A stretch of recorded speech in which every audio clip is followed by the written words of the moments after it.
Hello, friends and listeners, and welcome to Get a Cat, Get a Horse, the gosh darn best nerd culture podcast around. I'm Will, and I'm Manny, and today we're going to be talking about comic books in video games. But as you might be able to tell, Manny is not here with us today. Tragedy has befallen her. She passed away. She's gone. We're never going to see her again. R.I.P. Manny. No, just kidding. She's actually working on her what's it called? BFA, BFS, BF of something. Her bachelor's of fine arts, of making pictures and things, and she is deep in the struggle to complete that by the end of October. So she may be missing some of the other episodes in October. And in lieu of her, I have brought on my buddy MJ. MJ, say hi to the people. How's it going, people? And Will. And everyone. MJ, I don't think you even need me. You're doing pretty well by yourself in the beginning. I know. I could do like a little. I could just pop off screen and do like a little. Oh god, that kind of thing. One man mime show. Yeah. So MJ, you and I met through the Omnibus Collectors comic book swap group, correct? I believe. Sir. Yep. Yes, sir. We started talking about comics, and you posted a post in there about a podcast that you were working on called the Pod Max Podcast. Correct. And at which point we started talking about music and film and all kinds of other things. And from there, we have blossomed into a lovely new friendship. And you had me guest on your podcast, and so I am having you guest on this podcast. Thank you for. Is that a pretty succinct summary of how this whole thing unfolded in your mind? Yeah, I don't normally do long-term relationships, but I think this is going to be one that works out. Oh wow, I feel very special. Thank you. So MJ, would you tell us a little bit about? Because as I mentioned in the beginning of the show, we're going to be talking about comic books and video games today. Something that comic books we often touch on in the show, but video games we only touch on sort of lightly. So could you give us a little bit of your history in kind of video games and comics, what you were into, where you got into it, and sort of your favorite stuff in both of those mediums? As for video games, I've been playing since the mid-90s, or not even the mid-90s, early 90s, man. Been playing for a while, so that's mainly my forte is the old school retro stuff. I do play a lot of the more modern games, but I don't follow it, and I'm not the type of gamer that needs to play everything as it comes out. So if somebody is talking to me about a game that just came out, I'm like, dude, I'm gonna wait until it's like $20, and then I'll check it out. Yeah, a Steam sale. Yeah. So are you primarily? Obviously, you play PC games. Like, what sort of stuff do you like rotate through usually? Are you more into like the NES, Super Nintendo, Genesis kind of stuff, or? I'm a Genesis guy. Okay. Ooh, interesting. Yeah, I know. Ooh, a filthy Genesis kid. Ooh. I'm a Sega kid, right? Yeah. Did you enjoy eating dirt on the playground by yourself at recess? Dude, I was the only kid wearing those wearing corduroy jeans, man, and my corduroy jacket. I was the corduroy king on the playground. Nice. Don't mess with me. Don't mess with you. See, I like corduroy because it lets your tears flow easily off of it. So when you're crying, when you're alone in your corduroy, it's like just wicks it right off. It has those channels in it. It's just one direction. Yeah, it's just one direction. I have a lot of dislike of Sonic the Hedgehog and his games. So I don't know if I don't want to harsh your mellow, but I'm not a big Sonic guy.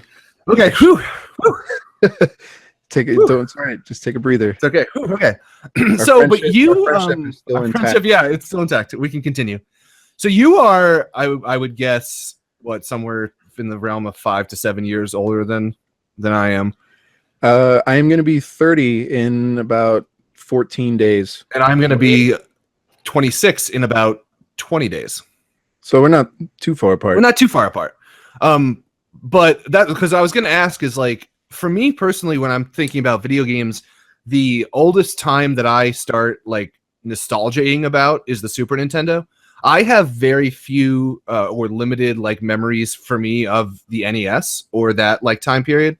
And it's sort of, a little harder for me to get into like older stuff like that. So I'm just curious, like when you think of like retro gaming and nostalgia and stuff, like where does it hit your like sweet spot in terms of like console generations and like mascots and games and stuff? Well, see, that's the thing. When I was in, of that age, getting playing video games and stuff, I was in that transition period where the Genesis and Super Nintendo had just come out. So around that period of time, the NES and the Sega Master System were still very much being played by everyone because not everybody got the brand new systems right away. Yeah. So, I mean, it just depended. I had a Sega Genesis and I had a Master, or I didn't have a Sega Master System, but my cousin did. And then the kid across the street had an NES. And then the kid next door had a Super Nintendo. Dude, wasn't that the time when you would go over to people's? I remember that, like having a Super Nintendo. My buddy had like an N64, and then he had a Sega CD when that came out. Like now, it feels like just everybody has a PS4 and Xbox One. But back then, it was like you would go to different people's houses in the neighborhood and like borrow games. Yeah, there was like a plethora of choice, Yeah, and that. So for me, it's like that's what I have those nostalgia feels for is just like those systems. But I see somebody mentioning the Intellivision. I do like the Intellivision, by the way. that's a little bit before my time. Like it's hard for me to get into Intellivision, ColecoVision, and Atari and stuff where it's like, maybe it's because, I think a lot of older gamers will say like kids these days don't have any imagination. Back in my day it was 10 pixels and we imagined it to be an adventure, but whether that's true or not, modern games have sort of broken me for some of those really old ones where it's just a little bit too esoteric and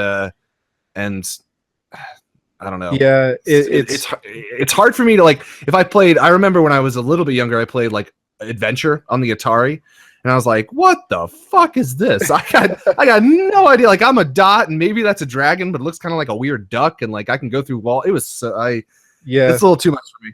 It's that's the thing. Like the further back you go, I think there's more of an investment in imagination.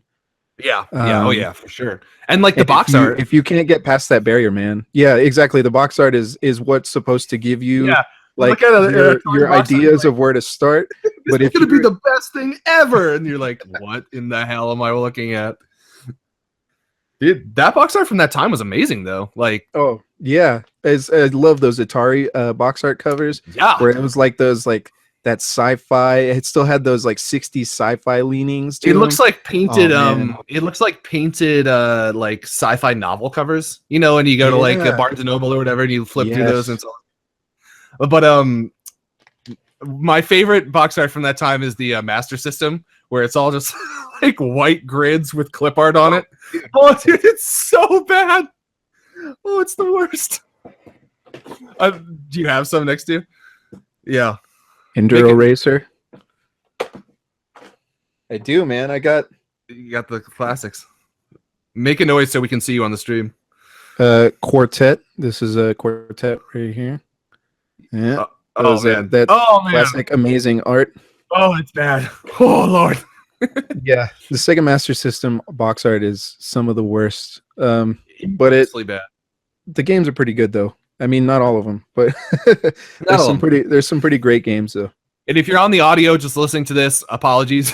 You can't understand what we're saying, but if you have a second, Google Master System box art, because it is the thing of its unto itself. It's quite special. It literally, they use the same exact white like grid background with various levels of like terrible early 90s clip art.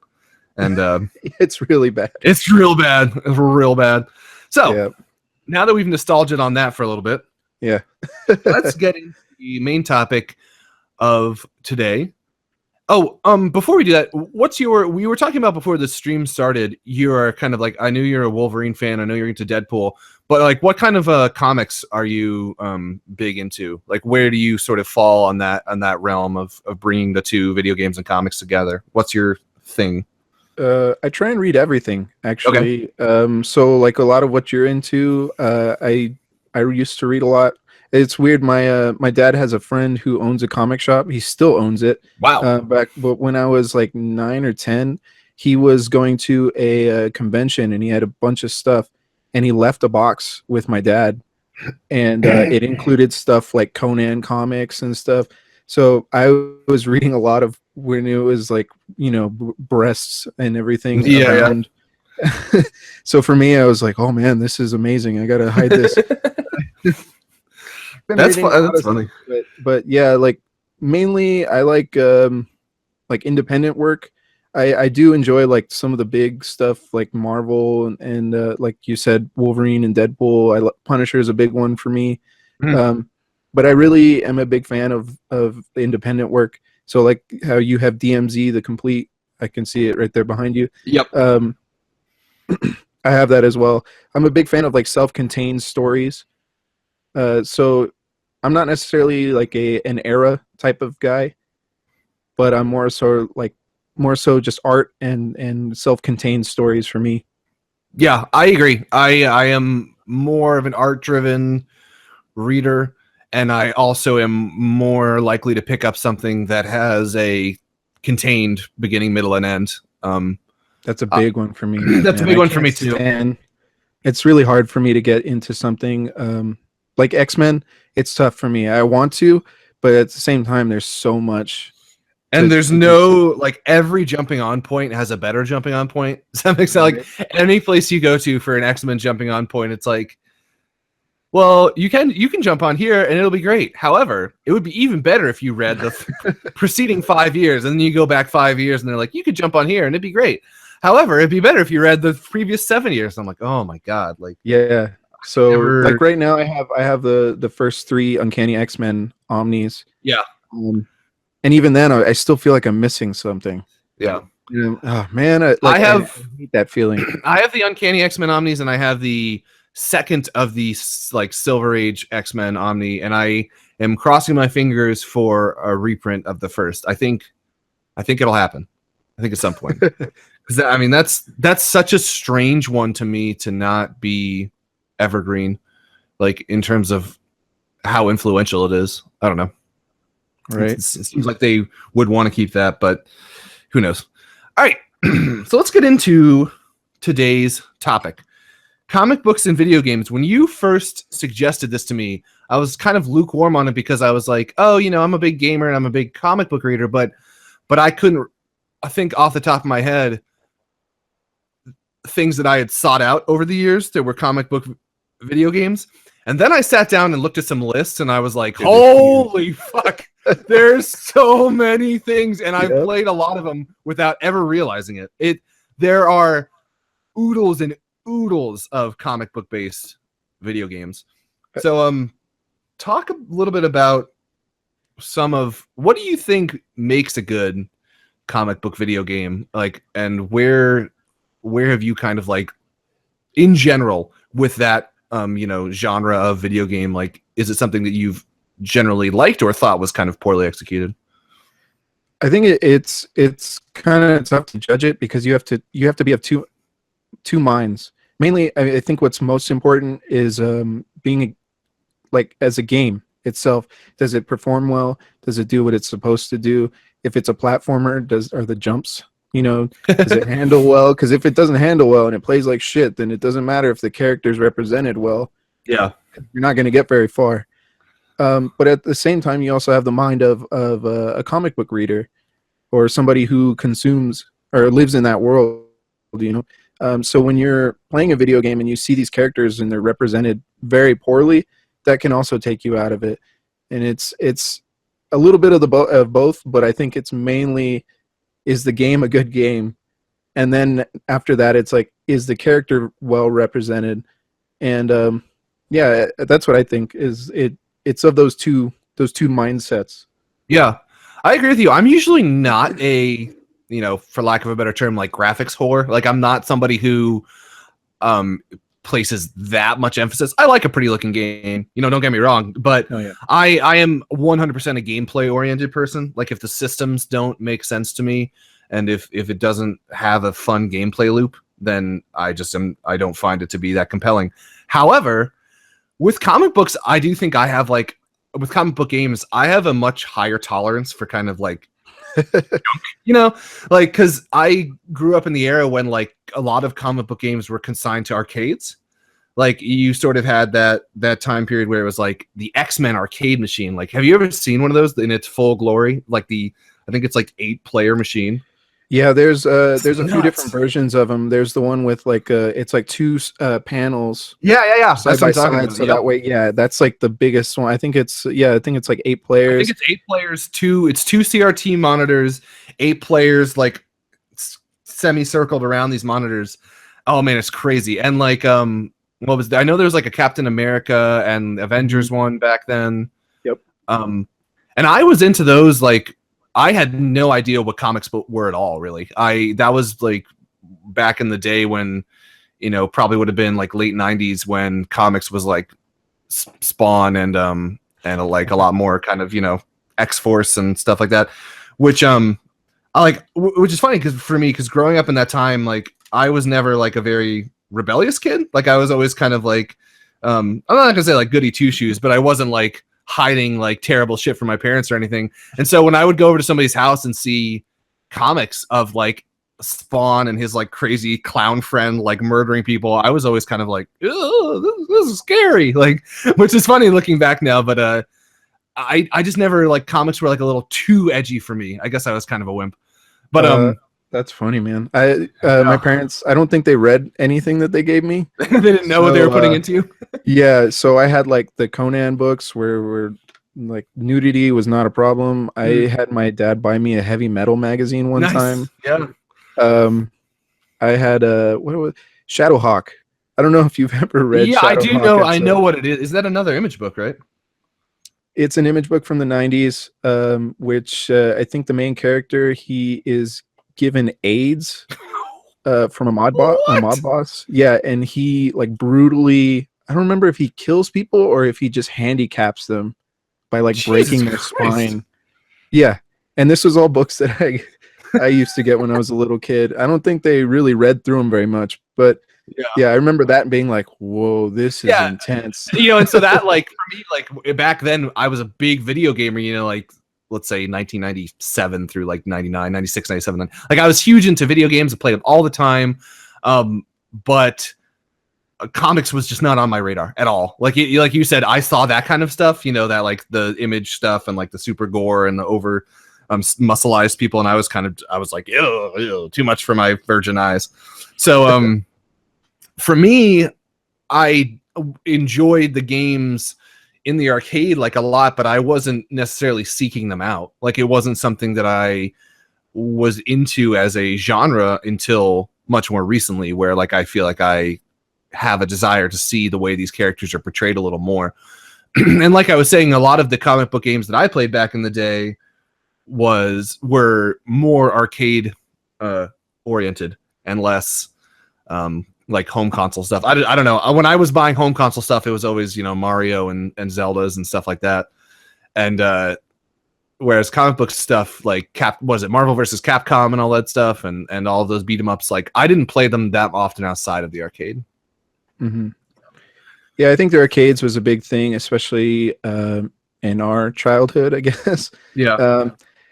And I think a lot of the arcade games were in themselves like representations of not necessarily comic books, but I think the like TV shows. Yeah, it was a lot of licensed stuff was very different back then. Yeah, well, like for instance, the X-Men arcade machine that you're talking about, it's not actually based off of the comic book. It's based off of a pilot that was made before the X-Men TV show.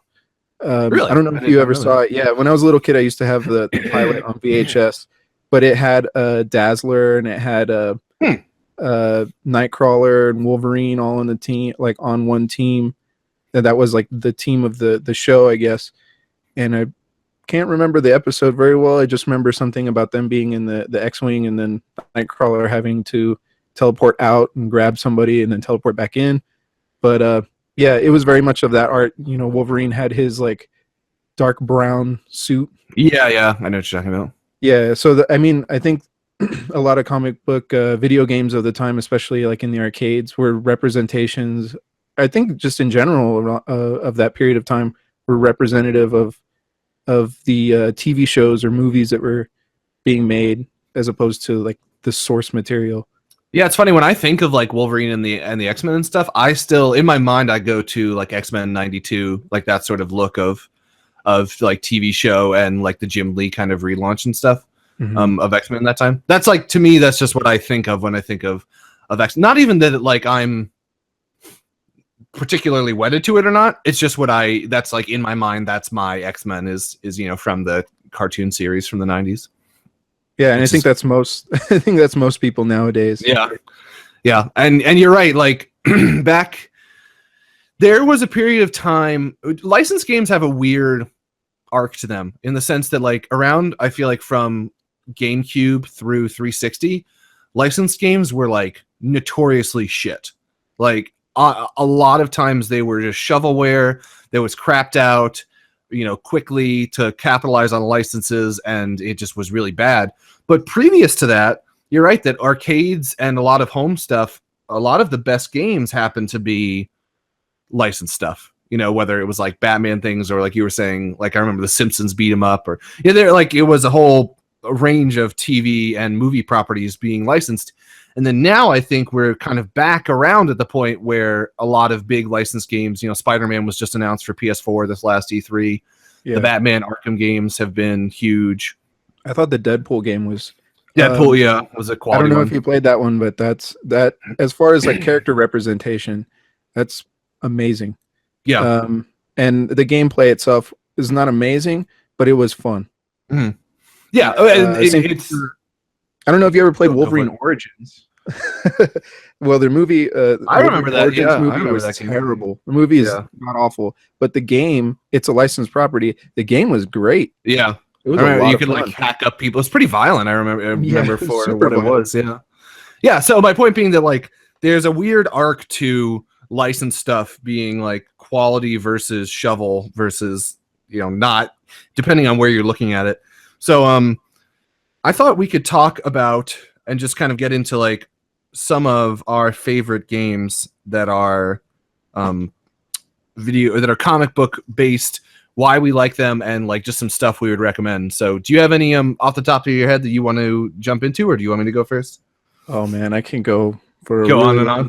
Let's like ping pong back and forth. Like you throw one out and then I'll throw one out and we'll just have a discussion about them. Okay, one of my favorite NES games is Batman. I absolutely love that game. Wasn't that the music is like Hudson Soft or something? Sunsoft. Yeah. The music is fantastic. There's actually cutscenes within the game from the movie. There's like the platforming is spot on, where you get these awesome, really tight wall jumps where you have to like go up corridors and it's just a lot of fun. I don't know necessarily that it's like the best representation of the character because he has like guns and stuff, but I mean, I understand Batman did have guns or did use a gun at one point in time, but yeah, I absolutely love that game. I think it's a fantastic game that everyone should play or at least try, and it's not brutally difficult like some NES games are. It's pretty intuitive, and if you sit down with it long enough, you can beat it. I'm trying right now to do a screen share and to show you guys. I don't know if this is going to work or not. Yeah, see exactly. There we go, where he's jumping up those corridors. That stuff is so fun, especially when you have it down tight. It feels so good. Like it's like playing Mario where you know the level and you're just flying through it. When you get to that point in Batman, it feels great. Yeah, and it's interesting because, correct me if I'm wrong, but Sunsoft is a Japanese developer, right? As with most. Is that true, or am I lying about that? When I just think of the NES, I think of... Sunsoft has some amazing NES games, especially soundtracks, too. Yeah, and when I think of the NES, I think of Sunsoft... Or no, sorry. What am I trying to say? When I think of the NES, I think of Japanese-developed games. So I would be interested. I need to look this up and see if Sunsoft is. But if they are Japanese, that's an unusual example of a Japanese game developer tackling licensed stuff from a non-Japanese source. Does that make sense? It's not that usual that a Japanese developer would tackle something like this. But yeah, exactly. This game is awesome. the sprite work, especially, I think is great for the Yeah, NES. it's fantastic, man. Yeah, it looks. I mean, it looks like really lovely. I don't know how well you guys can see it on the stream. Oh, the stream crashed. So let's not do that. Is the stream back for everybody? It's I don't know. I don't know. Hopefully people can see it. I'll have to refresh it if it did crash. But yeah, I do think this game is fantastic. Sunsoft does have awesome art and sprite design as well as music. You're right. Did they do Blaster Master? Oh, I don't know. I'm pretty sure they did. I don't know if they did Blaster Master 2. So Sunsoft is Japanese. Okay. Which is interesting in the sense that, like I said, you don't think about Japanese developers really doing riffs on American comic book properties. But, you're right. That was one of the first and the best ones. Yeah. Classic game. And what about yourself? What's one that speaks to you? One that I think of all the time when I think of video game comic book stuff is Teenage Mutant Ninja Turtles 4, Turtles in Time.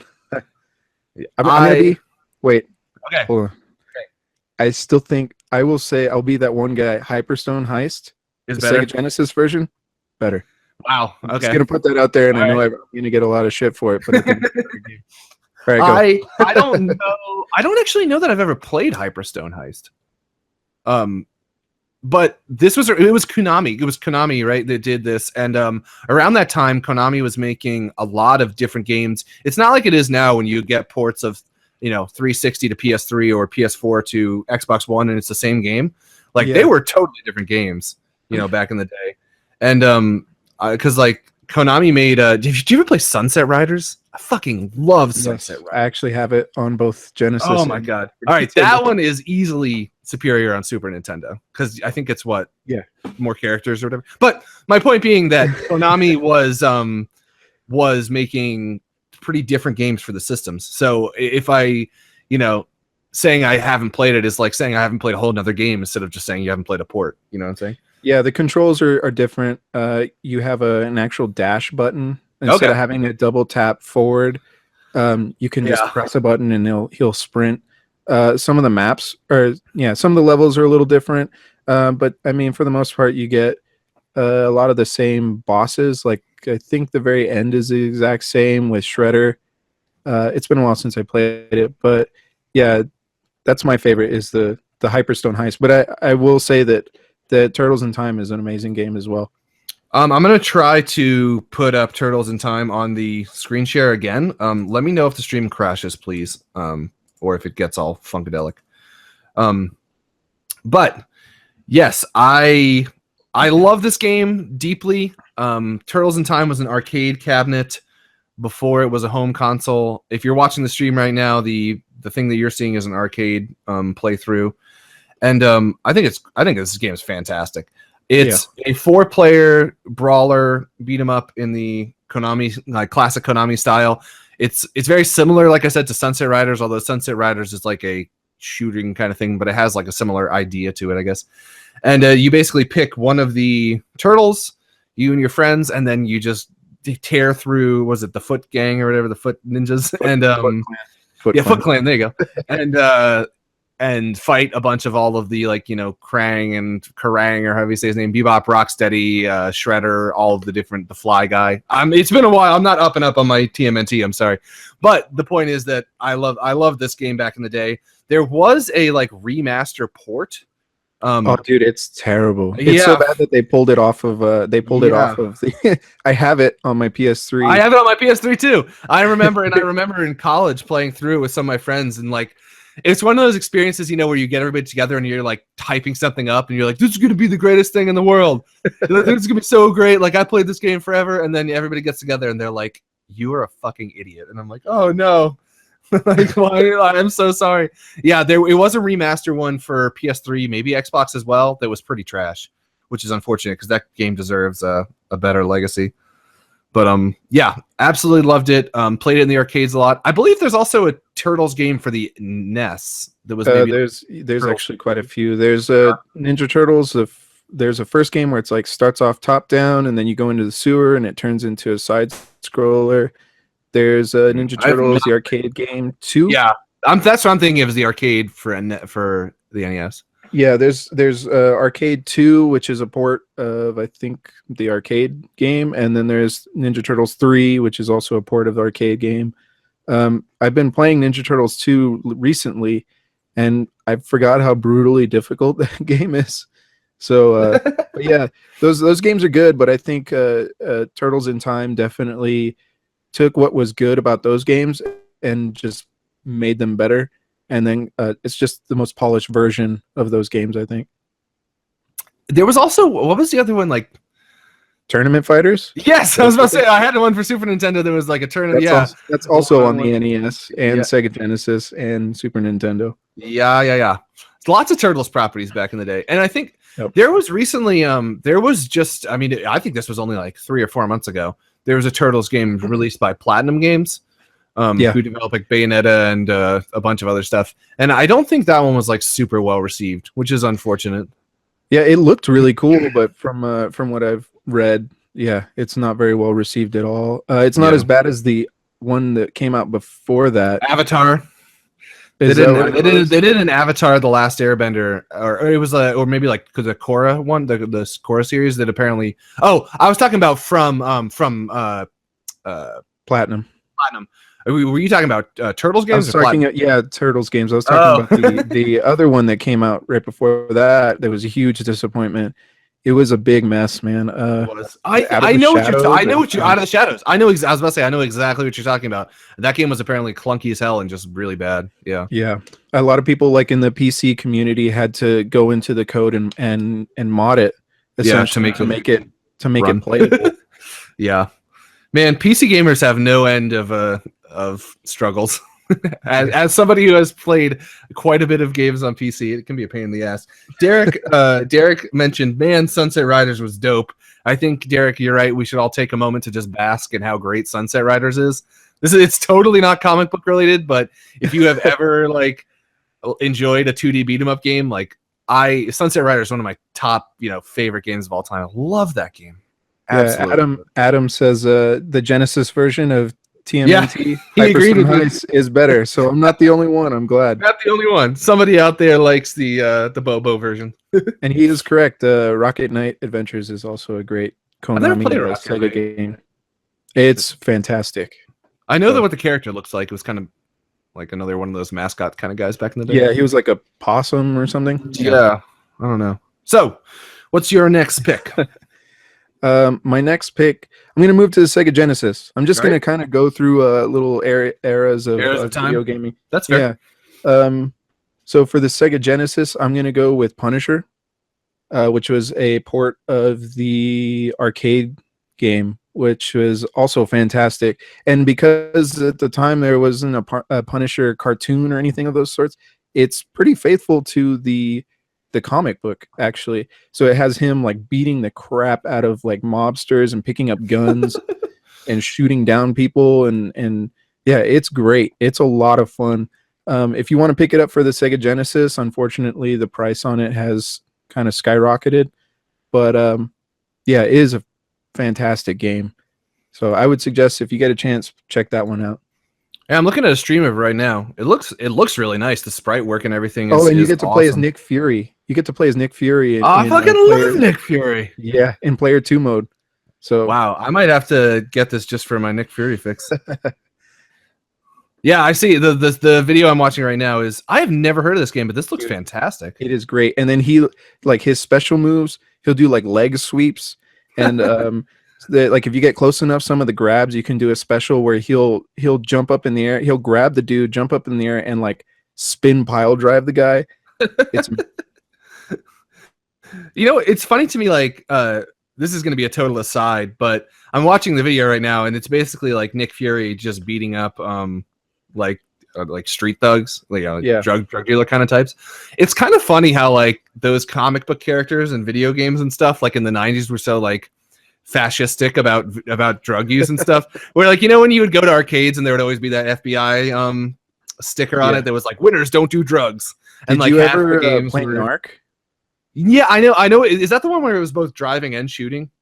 Or is that Narc is where you are like a DEA agent or something along those lines, where you're fighting drug dealers.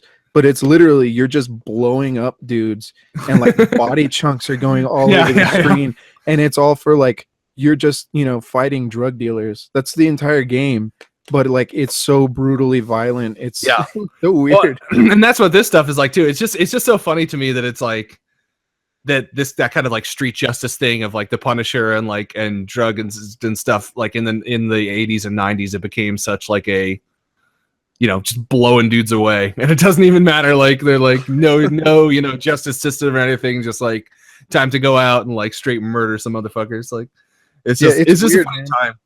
I think it's weird. Like there's like a whole theme of I can get into a whole thing about movies of like the 70s and stuff. Talking because Punisher. When did Punisher come about? 70s, late 70s. The character. Yeah, he was introduced as a Spider-Man villain in like the 120s of Spider-Man, so that had to be in the 70s at some point, but I don't know. But yeah, like around that period of time, you had a lot of characters that were. You're right. I'm fine. February of 1974.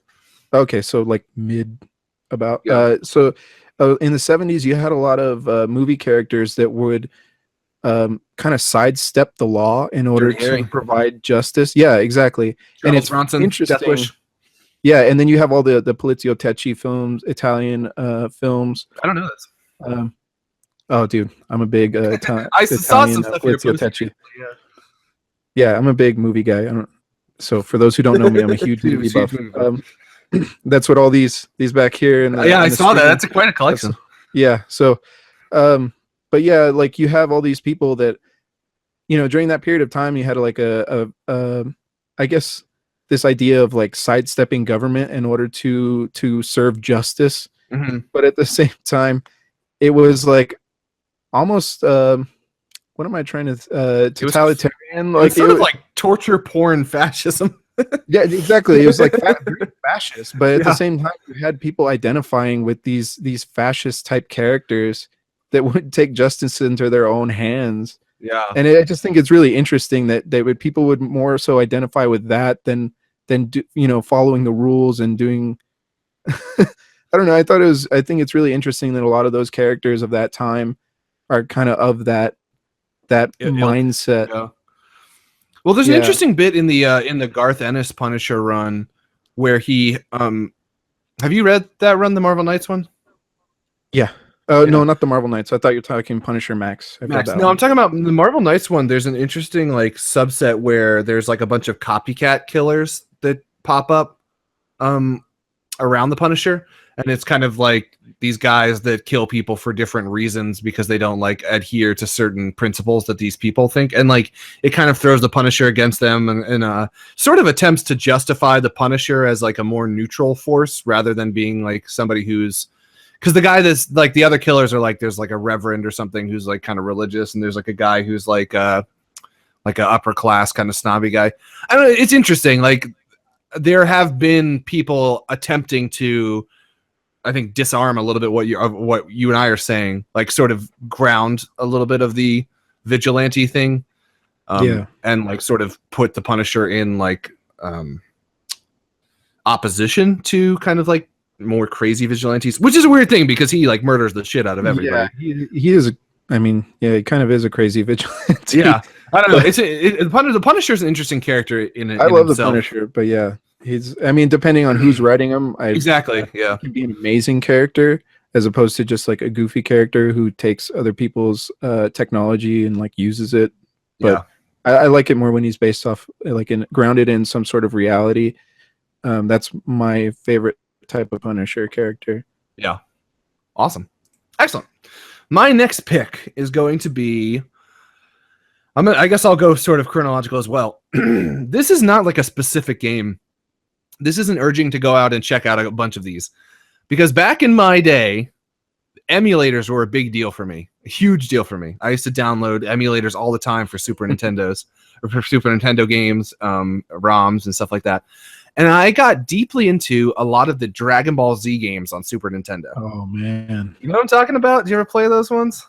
Not. I have one on Sega Genesis, but I know. Yeah, are you talking about the fighters or like the more RPG based Both ones? of them, both of them. So I'm trying to like look these up. So like it's hard to explain, but there's a bunch of Dragon Ball Z video games. First off, there's just Yeah. a dick ton of them. There's So only one on Sega Genesis, and there's a handful, like 3 or 4 fighters, and then there's like other ones that are more RPG based, and then there's like a yeah. card based one that was on the NES.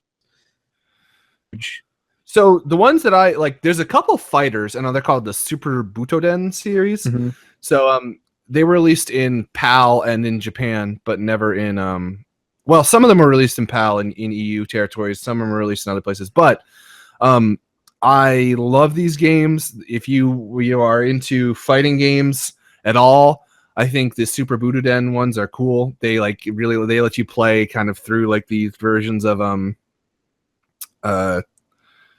apparently the 3DS Virtual Console has Super Butoden 2 released in English on October 20th of last year. That's interesting.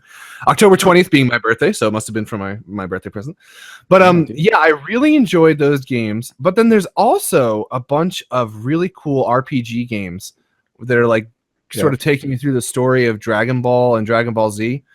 Now, when I played these back in the day, they were in Japanese, and I was just happy to like struggle through figuring them out, you know what I'm talking about? Like, I had no idea what was going on, but man, they just looked so cool. Like, I was so into Dragon Ball and Dragon Ball Z, and seeing like the sprite artwork, and like I remember one of them starts out with you fighting like Piccolo at the end of the end of Dragon Ball. And I thought it was the coolest thing, and I would play these games all the time, not really understanding what the fuck I was doing at all, but I just loved it. I love the idea of it. So there are a number of, I'm not going to really be able to easily recommend these to you other than to say, check out the Wikipedia articles about Dragon Ball Z games. There's a lot of them, especially like for the Super Famicom. And I think probably you can find fan translations for a lot of them now, like this many years in the future. So if you've never been into emulation before, technically it is not maybe the most savory way to acquire a lot of these games. However, for imports and stuff like that, it might be the only way that you could ever play it in English. So I would urge anybody who's into old school games, like whether it be 2D fighters or kind of like old school RPGs, if you have some interest, get on your computer and check out some Super Nintendo emulators and just look at some of these Dragon Ball Z games. See if you can find any translations, because maybe it's nostalgia talking, but if you're into Dragon Ball and into like kind of that time period of Super Nintendo games, I think you can't go wrong with those, and they're just really fun to futz around with. Like, they're not gonna like change your life like it's not like a Chrono Trigger RPG or like some it doesn't have like the gravitas and the oomph and the hugeness of that. They are kind of fan servicey more or less, but I would recommend checking them out because I just have really fond memories of them when I was younger. Yeah, I think all the fighting games are fantastic, especially on the Super Nintendo. They're great, man. The sprite work is awesome. They do this cool thing where like you can actually fly in the game, and you can like fly so far apart that the screen splits into like 2 different perspectives. One of you could be going up in the air, and then you can like, oh my god, I love these games so much. You can like punch people like through the stages and shit like that, like. Yeah, and like do like super kamehamehas and all that shit like that. So according to what I'm looking at here, I guess there's a Japanese Famicom one called Super Saiyan Densetsu, which is like the 2 NES, which is sort of like the first one of the RPG ones. And then there's also the Butoden games. So the Butoden games are the fighters. And then there are more. There's a Super Butoden 2, and then there's also there's a Super Butoden 3, and then I think eventually there was a Super Goku story, which is the final battle with Piccolo. Yeah, it's awesome. I like I said, I'm not going to be able to explain all of it because there's a lot of shit here, but I would just highly recommend checking out these games. They're fucking cool. Oh, they're called the Super Gokuden series. That's the RPG games. I guess there were a couple of them. They follow the first one follows Goku up through Dragon Ball. The second one follows Goku from Dragon Ball up until fighting Frieza and the Super Saiyan. Are those these Game Boy Advance games? Or No, are those are the Famicom games. Oh, okay, because there's There Game Boy were Advance Game Boy ones as Advance well. games. Yeah, I remember there was a Game Boy Advance Dragon Ball RPG. Yeah, they follow. They're pretty much like any Dragon Ball property. They're kind of slaves to the story. So they start, I think, in Dragon Ball, and then they go all the way up to like the Buu Saga. So. Oh, and Derek is mentioning this, and I have fond memories of this too. Is looking at the import section of game magazines back in the day. Oh man, I loved it because like the internet didn't exist in the way it does now. Obviously, it existed. Like, you know, when I was younger, like I remember having 56K dial-up and all that stuff, but like even the screenshots and everything were like taken off TVs and they looked like ass, and like you couldn't really find videos or anything. So yeah, I remember like there's a lot of nostalgia flipping through game magazines and seeing, you know, things that we would never get here and just being like, man, where'd Japan get everything cool? Yeah, I remember thinking that for so long.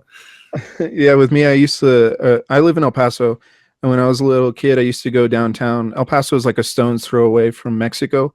We're right on the border. And Dragon Ball Z and Dragon Ball actually hit Mexico really hard right before it hit the U.S. by like Spanish dubs. Yeah, and so that's how I watched Dragon Ball and Dragon Ball Z. So like to me, that's a big thing.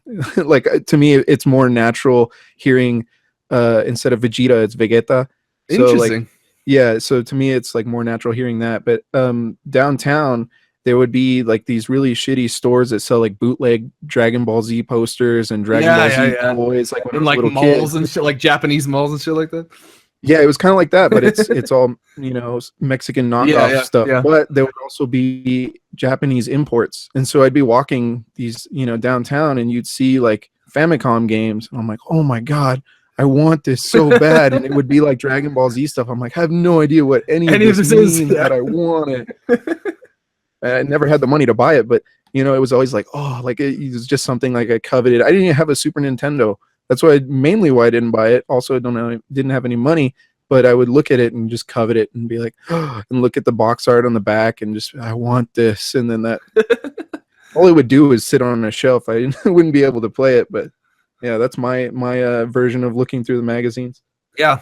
I just have a lot of, it sounds like we both have a lot of nostalgia for that time of Dragon Ball and Dragon Ball properties and everything. So I'm not going to promise that those are going to hold up that well. I haven't played them in close to 15 years or more, probably like 18 years. But I'll say the fighters hold up. Fighters definitely hold up. They're really cool. Yeah, they're super fun. Like they don't have like necessarily the speed or complexity of like a Street Fighter, but they have just like the sheer fun of, you know, pitting any Dragon Ball Z characters against each other and as you would want to. Yeah. Nice. Let's do like one or two more each and then wrap it. Okay. Let's see. I'm gonna go with PS2. All right. I'm gonna pick Punisher for PS2. All right. And this is one. It was actually, I think the storyline was written by Garth Ennis. Was this the same time as like the Thomas Jane Punisher? Like I don't know if it came out at the same time. I didn't play this game till well after the fact. But it's fantastic. It's very violent. There's like action scenes where if you get a character close to some power tools, you can like knock them into like a bandsaw and like saw them in half. Yeah, stuff. I remember seeing this in magazines and seeing you can like dunk people's faces and like frying oils or something like that, like all kinds of crazy shit. So it's very much that. It's Garth Ennis' Punisher. So that should tell you right away it's going to be very brutal, very ruthless, and the story is I'm not saying it's like the best story in the world, but it's fun. And that sounds really sadistic. Yeah, it's fun sawing people in half. But yeah, that would be my I guess like PS2 suggestion. That is a good choice. I do enjoy. I have not played that game, but I like the kind of like contextual style brawlers like that where it's almost like 3D-ifying like Streets of Rage and stuff. Did you ever play like the Bouncer and shit like that? Like back in the day? No. Yeah, that was actually like a launch title on PS2. It's like a Square Enix launch title that's like a 3D beat 'em up. I don't know. There's a cool like time of 3D beat 'em ups with like a lot of that kind of environmental context. I missed out on the whole PS2 era. So for me, PS2 is like I just stopped playing video games right after the PS1. So I totally missed out on PS2. I got a little bit of the Dreamcast in there because it was kind of like in between. Yeah. And like, yeah, so I missed out on a whole era. I didn't come back into like near the end of the PS3 era. I started playing video games again. But yeah, so I missed out a lot. I'm still discovering things on PS2 as well as GameCube and Dreamcast. Yeah, there's a lot of cool stuff from that time. I'm gonna pick. So my pick from the Dreamcast or from the PS2 GameCube era was going to be Spider-Man 2. I loved that game when it came out. This was when movie tie-ins were happening for the Tobey Maguire Spider-Man stuff. Yeah. And say what you will about those films. I like them. I have a soft spot for them. I think they do a lot of fun, cool things with the Spider-Man character. I think they also do a lot of weird, shitty things with the Spider-Man character. But Part 2 is pretty good though. Part 2 is pretty good. Yeah. And at that time period, those Spider-Man games were really kind of revolutionary in the way that they did open world like web swinging and stuff like that. It felt so good just to swing around Manhattan and just like be in that world. It was kind of like an open style city, and you could just jump off the edge of buildings and like web sling your way around. And I really enjoyed playing those back in the day, and the graphics were amazing. I remember thinking like, we're never going to get graphics better than this. So good. And I think that was on everything: PS2, GameCube, Xbox. I'd recommend checking it out. Like, it doesn't hold up in terms of open world gameplay today, just because basically every game is open world these days, and like the amount of interactivity is so huge. But if you don't mind kind of like a sparsely populated, open world, faux open world from like the GameCube, PS2 era, it's a really cool game. It's really fun.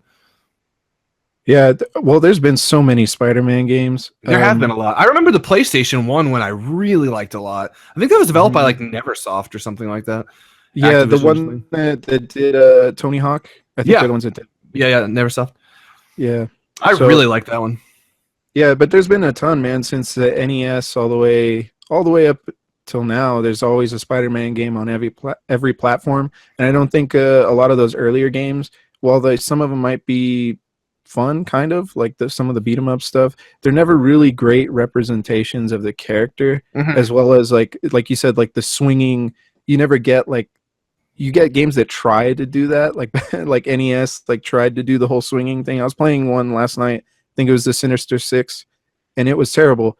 But but yeah, I've never the only Spider-Man game I think I've ever played all the way through was Spider-Man 3 on PlayStation 3, and because I just enjoyed swinging around the whole city. Yeah, and it's stuff. super fun. So, yeah, I know that there's. Since then, there's been like an Ultimate Spider-Man game that I think people liked. There was like a Spider-Man like Shattered Dimension ones that I think like pulled from a bunch of different Spider-Men. Yeah, I know I had like the Noir Spider-Man. Yeah, the Noir Spider-Man, and like Spider-Man 2099 and Spider-Man. There are a bunch of different Spider-Mans. And then I think there was there's been a lot. And then recently, this last E3, which we talked about earlier, Sony announced a Spider-Man game, which is pretty crazy because I think it's being developed by Insomniac, who are the guys who do like Ratchet and Clank and shit like that. Yeah. So it looks really cool. I mean, it's weird because Sony owns the property to Spider-Man, so I never thought about it. I always thought that it would be a multi-console thing if they made a Spider-Man game, but surprisingly, it's going to be a PS4 exclusive. So I'm looking forward to it. I don't think we'll see that game before. I think the earliest we could see that game would be maybe like spring 2018. It's that far out? I would think so, because it's probably going to reappear at E3 this year, and they're probably going to set a release date for the fall of 2017, and then it's going to get delayed, which is what usually happens with games these days.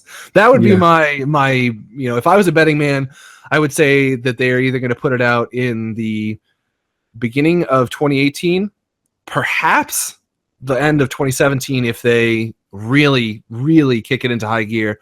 But they might also try to coincide it with Homecoming, which I don't know when that comes out.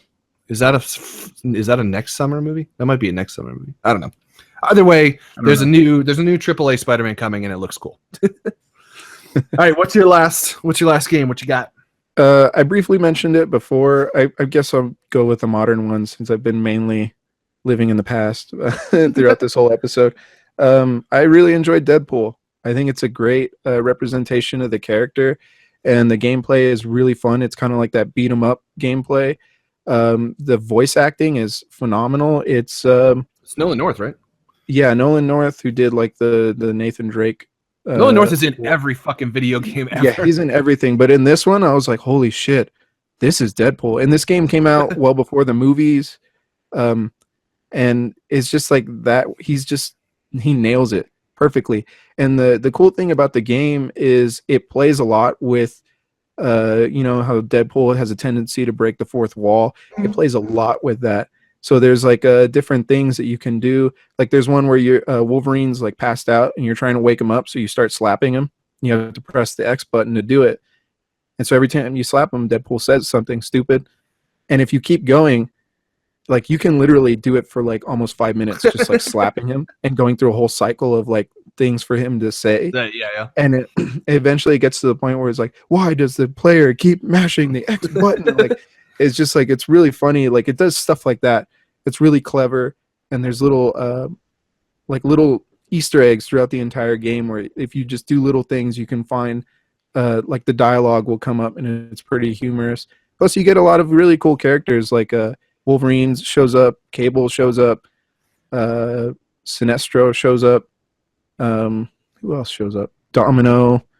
Yeah, there's a lot. I mean, it just plays a lot with the world that Deadpool lives in.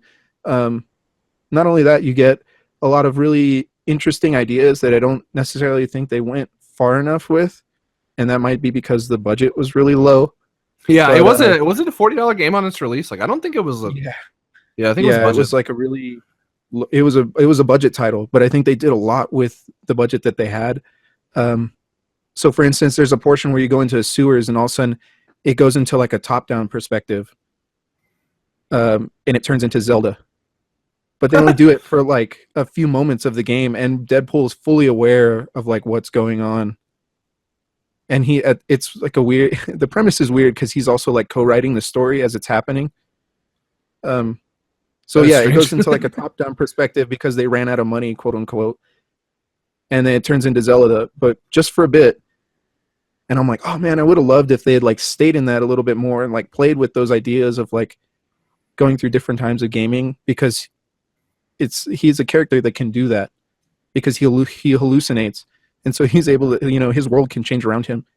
But I think the game is a great game. It's one of those ones where the story brings you along more than the actual gameplay does, because there are some difficulty spikes in there, especially if you're playing in the harder settings. Yeah, that are pretty punishing. But aside from that, I think the game is fantastic, and it's definitely worth picking up. Nice. That's awesome.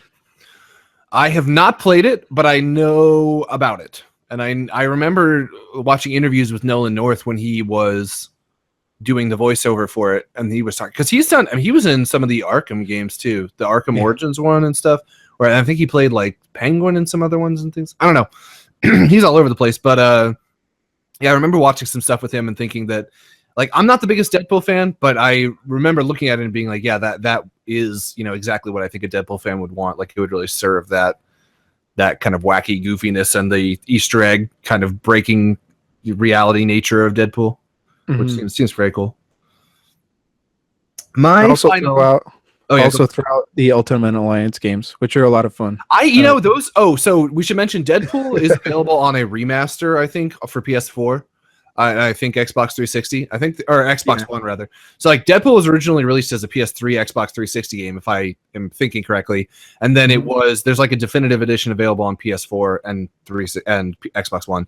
Yeah, like a remaster. Yeah, and the Ultimate Alliance games are the same way. I downloaded those because I was like, this is gonna be the greatest thing ever. And I was a little bit disappointed because it's just kind of a little janky. Like it's not like the greatest bang for your buck remaster wise. Did you get them on PC? I got it on PS4. I've heard the PC version is like unplayable. Yeah, that's the only thing I've been holding off until they fix that, because the resolutions, like everything's a giant hot mess with those games right now. That's what I've heard as well. And I have it on PS4, and like it seems pretty cool. It's like a little old, so it's a little clunky, but I don't have like a consistent group of like, 3 friends that come over all the time. So I'm kind of like, I kind of bought it as like a, back pocket kind of game. Like if you have some friends hanging around who are like kind of comic nerds and you're like, yo, you want to get on for a couple hours and, smash some faces as ultimately as superheroes. Like I think it serves a cool setting there because it's not as fun as playing solo. Yeah. Well, I played through the first one I played through both of them with Joe. Oh, nice. On 360. And then I played through the first one on PSP again by myself, obviously. Yeah. And when I played by myself through PSP, that's when I went through and I did everything. Like I 100% like talked to everybody, got all the Easter eggs, did everything. And like when I did that, I was like, holy shit, there's a lot more to this game, especially as a person who's into comic books. It delves into everybody's like different universe, because almost every character makes an appearance in that game. And when you get into it's quite a like large roster. Yeah, and then when you get into like talking to all those tertiary characters, you get like, Nick Fury, you get some of his backstory, you get other characters' backstories. So it's really fun in that sense of like exploring the worlds of it, that they inhabit. Yeah, it is very cool. My final pick is going to be some of the Telltale games. Have you played any of those, like The Walking Dead, Telltale? I played the first Walking Dead one, and I did a little bit of Wolf Among Us, and that's all I've played so far. But I did pick up Walking Dead Season 2 for the Vita. Oh yeah, I want to play that. So yeah, I really deeply love these games. They are not the strongest gameplay games. No. They are much more about story and choices. And then even the choices, like, although it seems very cool in the moment, like ultimately you're sort of like, you're coloring in a picture and you can choose the colors that you use, but you're still going to make the same picture every time. Does that make sense? So like, it's a pretty badass picture though. It is a badass picture, but like you can't go off the path and just like, make fucking whatever you want. It's still going to be what they ultimately are funneling you down, but they're super fun. Telltale are known for doing like adventure style, kind of like modernized point and click adventures, but with like a little bit more character interactivity and a little bit less puzzles. Like if for me, I've liked the idea of point and click games, but I always kind of get hung up on like the crazy weird logic leaps and like strange puzzle solutions for some of those older ones. But the Walking Dead and Wolf Among Us, which Wolf Among Us is based on Fables, and Walking Dead obviously based on Walking Dead. Both of those are not puzzle oriented. They're much more conversational and character oriented. So they're super fun. The Walking Dead series I think Glenn is in the first season, but I think he's the only character that crosses over from the other stuff. The rest of everybody is just made up for this series and is really well written, super well written. And you play this guy named Lee who basically has to care for a younger girl named Clementine, and in the first season at least. And it's really good. It's very emotionally kind of like stressful as you sort of migrate with Clementine from different groups of survivors, make different friends and make new enemies, and just make these choices that progress the game and your relationship with her. And then in season 2 follows that story. I'm not going to, spoil anything, but season 2 follows the story of Clementine further into her life. And there's a season 3 has been announced as well, with once again following that same story. So okay. I'm very jazzed about that. I love those games. And if you play them on the same platform, like all of these games are available on PS4 as far as I know. And if you play them on like PS4, for example, you can import your save from season 1 to season 2. Oh, I didn't know that. So yeah, so you can carry over like your specific choices and character interactions and stuff. I mean, ultimately, once again, like it's more of kind of like asides that show like, oh, remember when you did this? It's not necessarily like the most hardcore like everybody's game is going to be relatively similar, but it is cool to be able to see like which characters you saved and who you didn't save and like stuff that keeps going from that. And then the Wolf Among Us I think is fantastic as well. I'm not really familiar with Fables, but it follows it's a Bigby, I think Bigby Wolf, who's the big bad wolf in the Fables universe, and it follows him being like a sort of a sheriff of Fabletown and figuring out why people are being murdered in Fabletown. I think that's what it's called, Fabletown, Fableville or something. And it's great. I really liked Wolf Among Us a lot. I don't think it did particularly well. I don't believe that they've announced that there's going to be a season 2 of it, but I do think it was a really strong game. Really enjoyed that. I never finished it. I need to get back to. I'll probably just restart it because I don't at this point much about it. Yeah, it's been So Telltale games are weird in the sense that they are released episodically, and sometimes they're consistent about it. Like right now, Telltale is putting out a Batman game, and Daniel in the comments was saying that the new Telltale Batman game is great. I have not played it yet because for me, I wait until they're all out, and then I just like marathon them. That's kind of like the way I prefer to do Telltale stuff.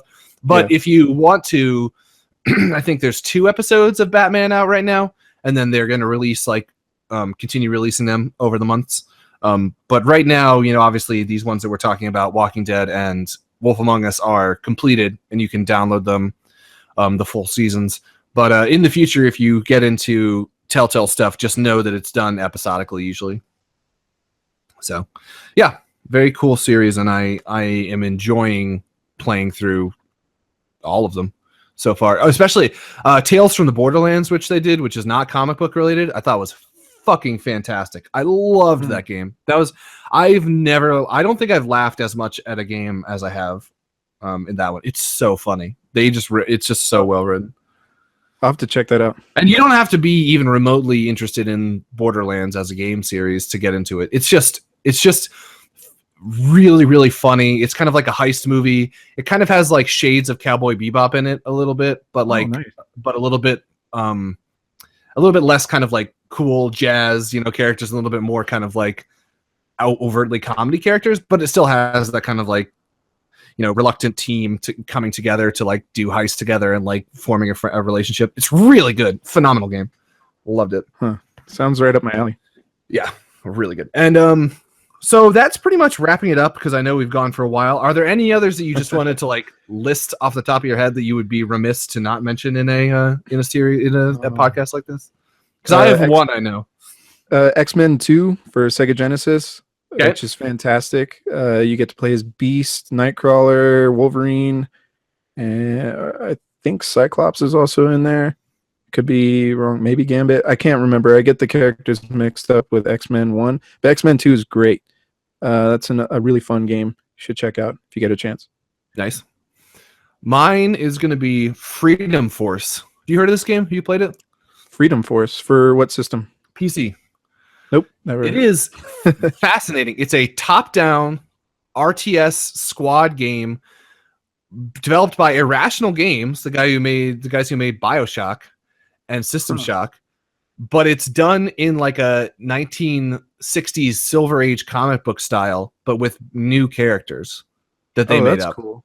So it's not based off of anything. It's not from. No, there was actually a 6-issue, I think, like miniseries that Image put out around the same time that it was coming out.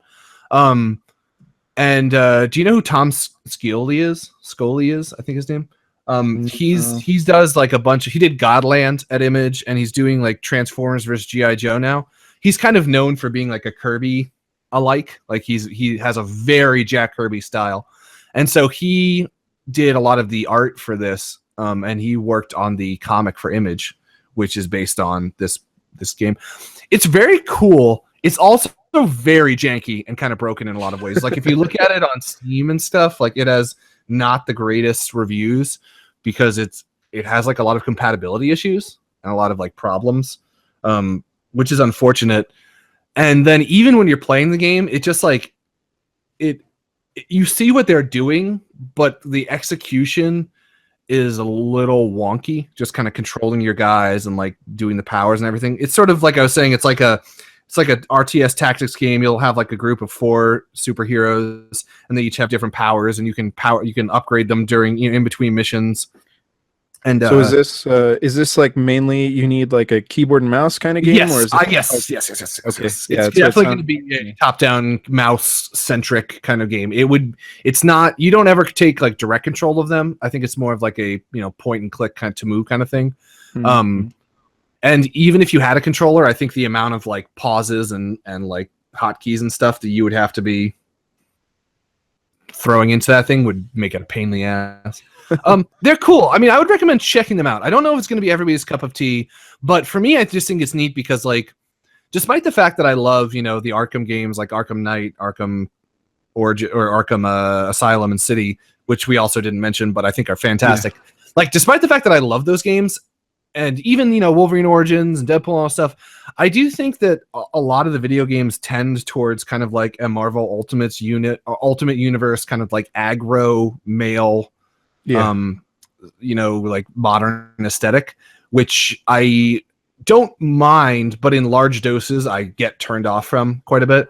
And I really like that this kind of shoots for a Silver Age look to it. Like it has the kind of like, it's really done like in a comic book paneled style, and when you're like punching people, it gives like the fap, whop, bang, boom things.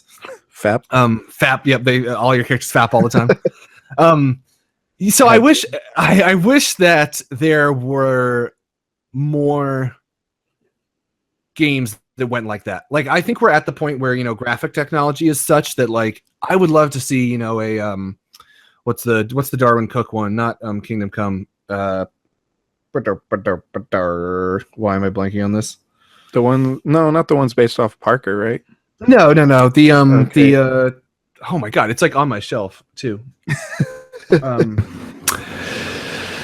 Holy shit, I am looking right at it. Yeah, I just blew up. My microphone just blew up. New Frontier. Thank you, Live to Rock. Okay, I am an idiot. I don't know why I couldn't think of New Frontier. But New Frontier, like that style of Darwin Cook and stuff, I think we're at the point where we could have an awesome game based on with that kind of graphical style, or sort of go back to like 60s, Justice League or like Avengers and stuff. And I would love to see that mined a little bit more, because like honestly the over the top dark stuff, I can only take so much of that. Did you ever play the Teen Titans game? No, I think it's PS2. I could be wrong. No, but it's very much of like the animated series, that type of animation. Mm-hmm. So that might be something that you might be interested in, as far as like sidestepping that whole aggro manly man type of art style. It's like a 3D beat 'em up kind of thing going on, but the source material is the Teen Titans TV show, so it's got that aesthetic to it. It's pretty good. I'd highly recommend that one if you're looking for something a little off the dark and grim path. Yeah, I think that is cool, because I mean, like I said, I do enjoy that stuff. I don't hate it or anything. It's just it gets tiresome, man. Yeah, I would like to see variety in the aesthetics that we're given now. And I can't, besides Freedom Force, I can't think of that many games which have just totally embraced and gone for the whole, Silver Age sort of comic book aesthetic thing. So love to see that more. Excellent. Just one. Well, I'll kind of combine these two. Yeah. Since we're bringing up like self-made comic book type games, mm-hmm. I would say like for Sega Genesis, Comic Zone. Yeah, Comic Zone. It's kind of interesting. You fight through the panels, and then also Beautiful Joe. Oh, I love Beautiful Joe. I do love Beautiful Joe. And that's all comic books, like going through the panels and stuff. I always thought that was awesome, and that not enough games do that. So I don't know. It's just something I wanted to bring up, even though I don't have much to say about it other than I like that it does that. Yeah. No, I think you're right. Like, there's a whole subset of things that we didn't really get into, and Freedom Force is kind of like that, where it's like games that aren't necessarily based on properties, but are certainly informed by comic books themselves. Yeah. Yeah. Comic Zone and Beautiful Joe are definitely two examples of that, like great examples of that. that, I mean, a lot of games nowadays, it seems like use kind of a comic book style for cutscenes, like a little bit more of a sequential art style. I don't know if it's to save money or for stylistic choices, but it does feel like that's become a more common sort of shorthand for storytelling in a lot of games. Awesome. Very cool. Thank you, MJ, for discussing that with me. I thought that was a really fun. I had a really good time discussing that. I always like dipping into the well of video game nostalgia. And we're going to take a quick break, and then we're going to come back and just wrap up the show with a little bit of consuming stuff and be on our merry way. Alrighty, guys, welcome back. Oh, what'd you say? I was going to say that's why you have to put on the Amani voice. Amani voice. Alrighty, guys, welcome back. My favorite part of the podcast, what we've been listening, reading, and watching lately. Will, what have you been putting in your ear holes? That's my approximation of Amani. It's not a good voice, but I think the cadence is all right. Yeah. So, consuming recently, would you like to go first, MJ, or would you like me to go first? I'll let you do it since I'm still new to this. I'm still a little scared. No, don't be scared. So what I've been watching recently, I just started Luke Cage 2 nights ago, but we're going to be doing that next week as our podcast topic. So I'm not going to really talk about that. Suffice it to say that I found the first episode fun. That's about all I'd say. Okay. I have been playing a lot of Bloodborne. Have you gotten into the Souls games at all? I have not, mainly because I'm usually like years behind the trends. So yeah, it's fair enough. I've talked about playing Dark Souls 1 before on the podcast. I played that. I never actually beat it. I'm like probably about a little bit over halfway through it. I need to jump back in. But I'm really enjoying Bloodborne. It kind of takes a lot of aspects from the Souls games, the kind of really difficult, precise action RPG stuff, but then the story kind of goes down this really twisted, like Lovecraft, ancient knowledge, elder gods, Victorian horror thing, which I love.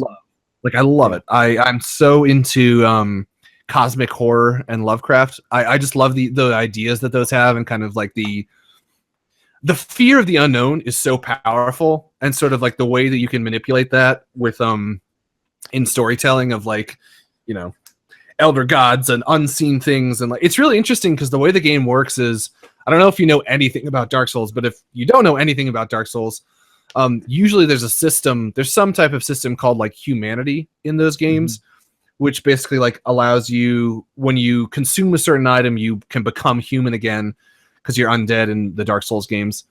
And when you become human, you can then like interact with multiplayer aspects of it and all that stuff. But in Bloodborne, it's replaced by the system called Insight, where you gain insight from consuming these certain things. And actually, like, as you gain insight, the game world changes. So like when you have over a certain amount of insight, you start to see things that were like invisible again, or invisible before.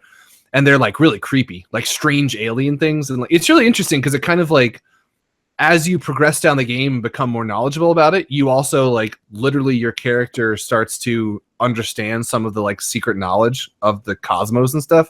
And it just gets really creepy and weird. And there's also systems like that. There's like a frenzy meter. Like if certain enemies will, if they hit you or do things to you, you'll like be driven slowly insane. And like when you get to like a certain breaking point, you just like break and your character just kind of like becomes useless. It's interesting mechanics. Sounds cool. And it's very cool. And the story is really neat. Like when you get further into it, it's very classic Dark Souls FromSoft story, where it's mostly done through environmental cues and like text things, and it's kind of hidden behind riddles and very like opaque dialogue. So it's not. Like kind of stuff, yeah. I like that stuff too. I think sometimes they can go a little too much. Like in the sense that it can be very difficult to explain it to somebody who's not into it. But personally, I am, so I don't mind like digging in and getting into it. Like for me, it's my favorite form of storytelling. I always have a problem with like when games just do dialogue dumps and cutscenes and like I hate that stuff. pull you out of gameplay to explain something. Like, I have a huge amount of respect for the game designer's ability to design story into the game in such a way that the Dead Space games. You ever play Dead Space? I love Dead Space 1.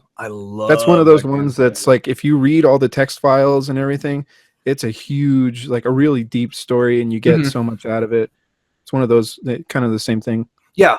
And Dead Space has a lot of that environmental stuff where it's like you go into places and see the aftermath of what happened, and kind of are able to like appreciate a little bit of what was going on with the people when they were getting necromorphed.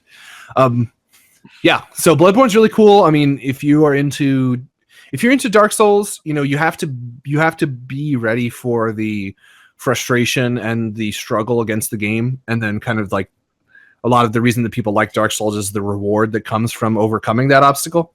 But maybe for you, like the fantasy setting, kind of dragons and stuff has not, clicked for you. I would recommend checking out Bloodborne. And at the very least, you should check out, there's this guy, a YouTube video called, I think it's Vati Vidya, something like that. He does Dark Souls and Bloodborne content, and he has a couple like lore throughs of Bloodborne where he like does some playthroughs, discusses the lore, and breaks down the stories of the games, and it's really fascinating. I mean, like it gets very deep in there, and it's very interesting. Yeah, Dark Souls doesn't sound too much up my alley, but Bloodborne, the whole Lovecraftian type mythology, sounds right up my alley. Yeah, it's very well done. And it starts out as a way that's like not. It starts out when I first started playing it, I was kind of not that turned on to it because it's kind of more like Victorian-y. It's not like steampunk, but it's like big top hats and werewolves and stuff. And I was kind of like, yeah, that's all right. But like that's kind of the beginning hours, and then as you descend further into the game, you start to realize like more and more that it's not just werewolves and villagers like you might think. There's like crazy, weird, gnarly alien, like I was saying, stuff going on underneath it all. And so like that's cool. It's a cool build up because at first you're like, oh, I've seen this before. I've seen villagers and werewolves before, but that's just like the first hour, and then when you start to get further into it, you realize that shit's fucked. Like there's some weird shit in this game. There's some gross shit. Get the Cthulhu monsters and the weird things from Mountains of Madness, or what? Yeah, I love that. That stuff's so cool. Interesting. Live to Rock is saying that Warren Ellis and Rick Remender worked on Dead Space 1. Wow. If that's the case, then that would make a lot of sense as to why that game has a it's really fantastic story. Yeah. Yeah.